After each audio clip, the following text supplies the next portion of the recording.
marche sur la tête. Cyril Hanouna. On marche sur la tête et c'est on marche sur la tête très spécial aujourd'hui. On est très heureux d'accueillir avec nous le ministre de l'Intérieur Bruno Retailleau. Merci Bruno Retailleau d'être avec nous sur Europe 1. Merci de m'avoir invité Cyril Hanouna. Merci. Alors, on est très heureux de vous avoir. Alors vous avez déjà fait d'autres émissions sur Europe 1, mais on marche sur la tête jamais. Donc on est très heureux de vous avoir. Alors vous avez avec nous Olivier d'Artigol. C'est le dernier des Mohicans, le dernier des communistes. Bonjour monsieur le ministre. Bonjour Olivier d'Artigol. C'est important de le bichonner.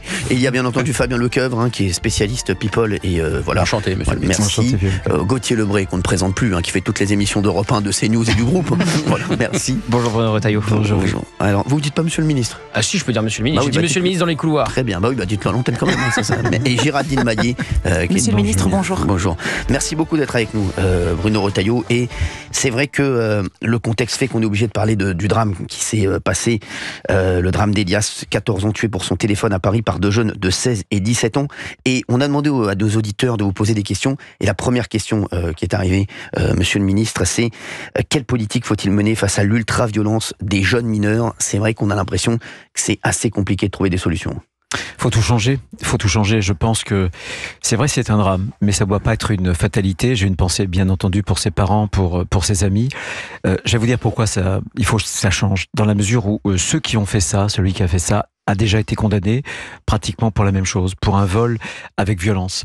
Il n'a pas fait une seule journée de prison. Il y a en France une sorte de droit au premier tabassage. C'est-à-dire qu'on considère que finalement, la prison, c'est pas bien pour les mineurs. Et on les laisse s'enfermer dans des parcours de plus en plus violents. C'est-à-dire que comme on les sanctionne pas dès le premier écart, on attend une fois, 10 fois, 20 fois, 30 fois. Et c'est en dernière extrémité que la sanction tombe. Donc c'est plus possible. Moi je suis pour des peines qui soient des peines courtes, comme elles sont appliquées d'ailleurs aux Pays-Bas, dès le premier écart grave, dès qu'il y a une menace, dès qu'il y a une gravité dans l'infraction, alors il doit y avoir une sanction. C'est la pédagogie de la sanction et on fait aujourd'hui tout l'inverse de ce que l'on devrait faire. C'est pour ça que je parle d'un droit au premier tabassage. Exactement. Alors il y a Christiane qui est avec nous en ligne, il y a plein d'auditeurs qui veulent vous parler. C'est vrai que c'était le principe de cette émission. On voulait que notre ministre de l'Intérieur soit en contact avec les auditeurs, avec les Français. Il y a Christiane qui va arriver dans un instant. Mais c'est vrai que on a l'impression, nous, aujourd'hui encore, on a réagi tous en père de famille, en frère, en grand frère, et on s'est dit ce drame. Pour un téléphone portable, c'est des choses qu'on voyait pas avant. On a parlé de mexicanisation. C'est vrai, exactement. Il y en a plein. Exactement. Et il y a plein de gens qui vous sont tombés dessus. Enfin, plein de gens, toujours les mêmes. Alors qu'aujourd'hui, je pense qu'il y a une urgence incroyable, Bruno Retailleau. Et c'est vrai qu'on a l'impression que vous essayez de faire énormément de choses. Aujourd'hui, est-ce que avec le gouvernement actuel, avec la composition de l'Assemblée nationale actuelle, est-ce que vous pouvez vraiment aller au bout de ce que vous voulez, ou bien ça reste compliqué? Bien sûr que c'est compliqué. Bien sûr, quand on est dans un gouvernement qui rassemble des bonnes volontés, mais on passe pas tous pareil. Bien sûr. Évidemment, quand on n'a pas de majorité à l'Assemblée nationale, tout est difficile. Simplement, avec la volonté politique, on peut y arriver. C'est ce que j'essaie de démontrer. Et sur le cas du jeune Elias, je pense qu'on doit prendre des décisions très rapides. Il faut inverser les choses, avoir une nouvelle politique pénale. On raisonne encore avec les jeunes mineurs, avec une politique pénale qui a été forgée il y a 80 ans, dans les années 45. Vous vous rendez compte? Comme si les jeunes aujourd'hui étaient les mêmes que les jeunes d'hier. Et donc, il y a une montée en violence et il faut impérativement que... C'est ça, le principe d'autorité, c'est d'opposer une force proportionnelle, une force contraire proportionnelle à la violence. Eh bien là, on n'est plus du tout dans la proportionnalité. C'est la raison pour laquelle il faut renverser la table. Il faut revoir de fond en comble cette politique. Par exemple, arrêter avec l'excuse de minorité? Par exemple, arrêter avec l'excuse de minorité, faire en sorte que, aujourd'hui c'est la règle, elle ne devrait devenir que l'exception, c'est-à-dire que ce serait à la main du juge. Par exemple, je vais vous révéler quelque chose que personne ne sait, c'est qu'aujourd'hui, au moment où je vous parle, il y a une règle de droit qui fait que pour des mineurs, dans le processus, quand ils commettent quelque chose de grave, eh bien, on sépare la reconnaissance de culpabilité de la sanction. C'est-à-dire que un jour, on dit, vous êtes coupable, tu es coupable, on reconnaît la culpabilité, et plusieurs mois après, on dit, voilà, la sanction, quelques mois après. On a ici, j'ai des enfants, vous avez des enfants. Est-ce que, à notre domicile, pour des enfants qu'on aime, est-ce qu'on ferait la même chose? Est-ce qu'on lui dirait, écoute, t'as fait une bêtise, je reconnais, et tu dois reconnaître ta culpabilité, mais finalement, la sanction, on va y réfléchir, et ça va tomber dans quelques mois. Quand on dissocie cette culpabilité de la sanction, on enlève tout le sens, finalement, qu'on veut donner à la sanction, et on enlève surtout son sens pédagogique. C'est ça qui est. Mais François Bayrou est d'accord avec vous là-dessus? Il va le faire? François Bayrou, Gérald Darmanin sont d'accord avec vous là-dessus? Écoutez, Gérald Darmanin s'est exprimé, François Bayrou est d'accord. Souvenez-vous d'ailleurs qu'une image est restée d'ailleurs populaire lorsque un jeune essaie de lui faucher quelque chose. C'est la gifle, et il reçoit une gifle. Bon. Bah voilà, il y a un moment donné, la sanction, c'est utile. Pour nos auditeurs, est-ce qu'on a l'assurance qu'on va le faire dans les prochaines semaines? Parce qu'à chaque fois, on entend des ministres nous promettre ces choses-là, mais ça n'arrive pas.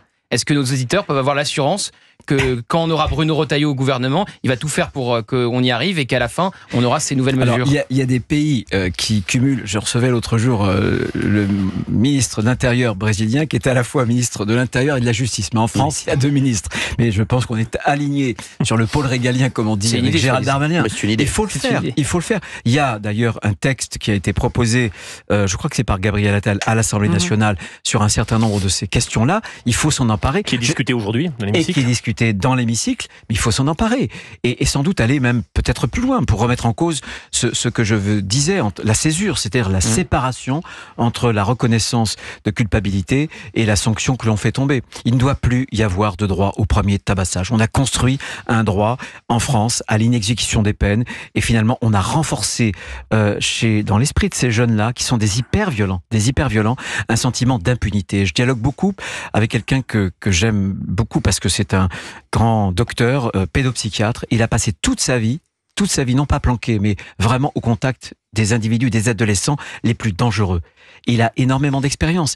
Et il vous dit qu'un certain nombre de jeunes sont tellement déstructurés qu'il faut réhabiliter la sanction pour avoir une butée. Pour qu'ils sachent qu'à un moment donné, non, ça n'est plus possible. Monsieur le ministre, pour le moment, on a des auditeurs en ligne et on a avec nous, Christiane qui est avec nous. Bonjour Christiane.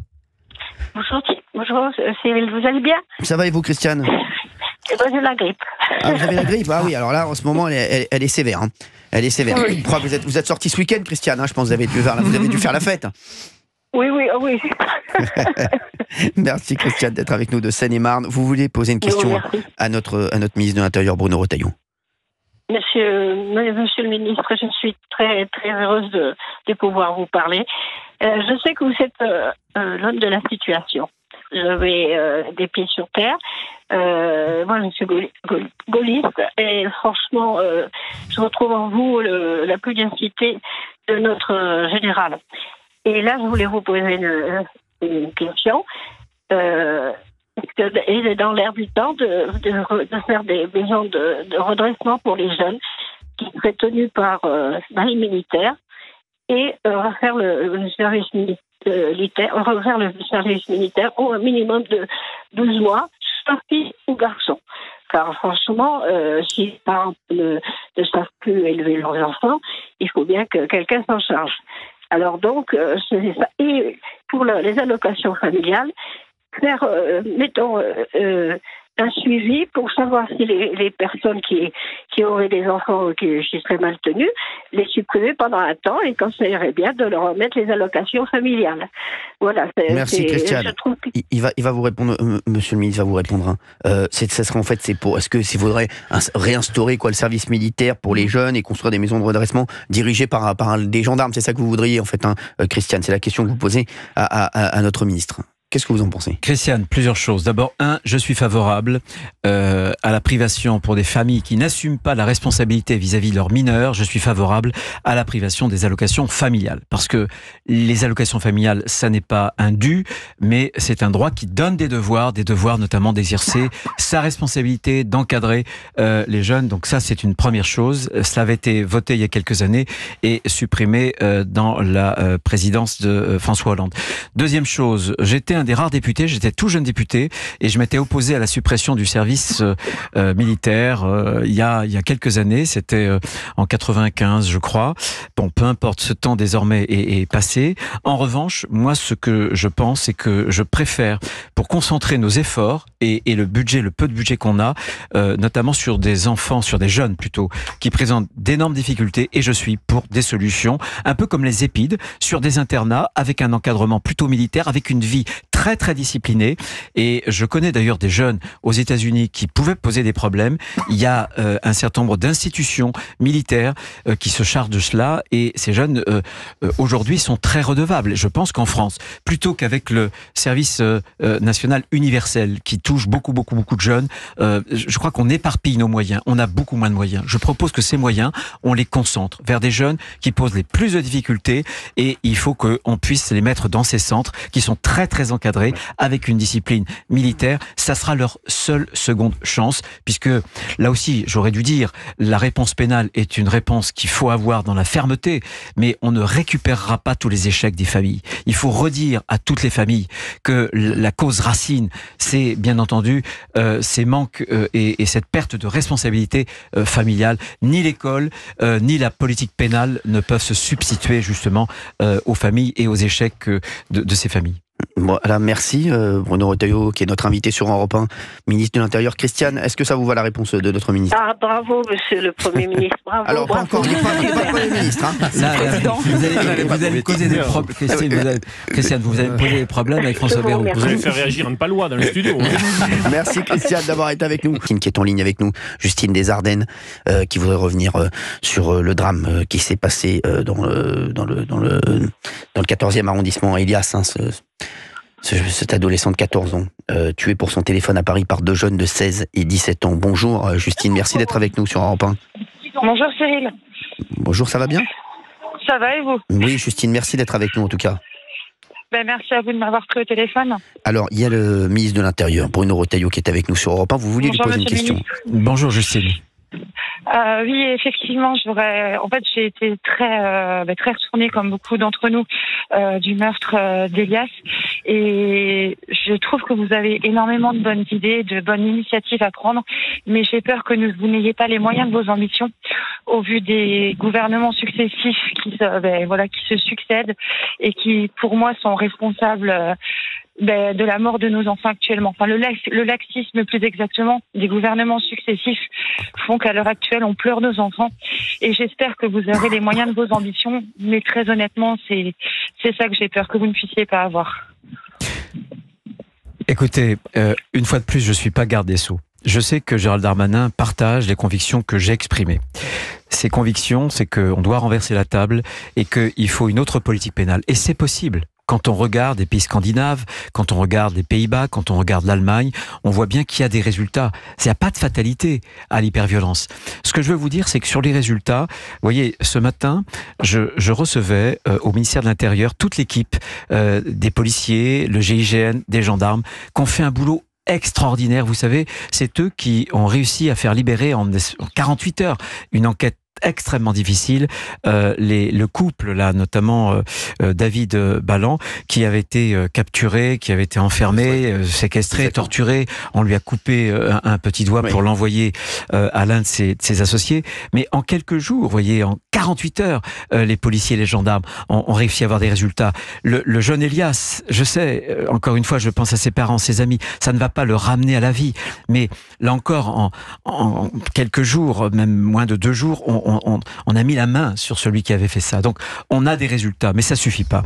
Ça suffit pas, et en politique, tout est une question de volonté. Et moi, je pense qu'il faut que les hommes et les femmes politiques aient cette volonté vraiment de renverser la table, de changer les choses profondément. Il faut une rupture. On est au bout d'un cycle. Moi, j'en ai vraiment l'intime conviction. Je le sens même quasiment physiquement. On est au bout d'un cycle de laxisme où on a été dominé par une idéologie très, très gauchisante d'ailleurs, très 68arde, où on a refusé l'autorité, où il a fallu dire que la famille c'était mal, que dans l'école il fallait d'abord penser à l'enfant, mais que finalement il y avait une sorte d'égalité entre le maître et l'enfant. Non, il y a une hiérarchie. L'autorité, ça commence aussi dans la famille, ça se poursuit à l'école. Voilà. Et enfin, là, pour ce qui concerne notre politique pénale, c'est à titre personnel que je le dis. Encore une fois, je suis ministre de l'Intérieur. Mais j'ai cette conviction que ça marchera si on fait en sorte qu'on réhabilite vraiment la sanction. Et plutôt que d'enfermer ces jeunes dans des longs parcours de délinquance où ils s'endurcissent et quand la sanction tombe, elle est très lourde, mais elle ne sert plus à rien. Et tout le dégât, et on a des morts, et on a des blessés, etc. Donc il faut réagir et on le peut. Merci Bruno Retailleau, ministre de l'Intérieur qui est avec nous. Merci Justine.